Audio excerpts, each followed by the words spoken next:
बेटी, मेरी पहली तनख्वाह मिल गई। पूरे 8,000 रुपए हैं, ये लो।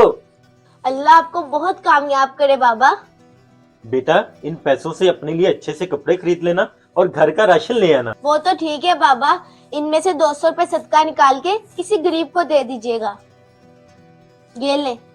अरे बेटा, इतनी मेहनत से तो मैंने पैसे कमाए हैं, क्या होगा सदका देने से? हमारी अपनी जरूरतें बहुत हैं। अरे बाबा, सदका देने से अल्लाह खुश होता है और ये सुन्नत भी है।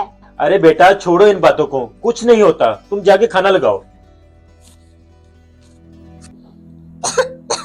इसको तो बहुत तेज बुखार है।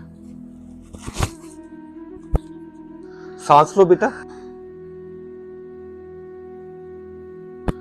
15 दिन तक इनकी दवाई चलेगी। इनको टाइफाइड बुखार हो गया है और कुछ टेस्ट भी होंगे। यही कोई 5-7 हजार रुपए का खर्चा है। ये डॉक्टर साहब 5,000 रुपए।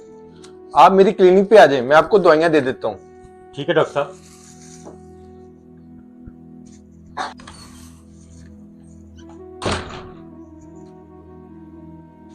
बेटा, ये देखो मैं आपकी दवाई ले आया, अब आप ठीक हो जाओगे।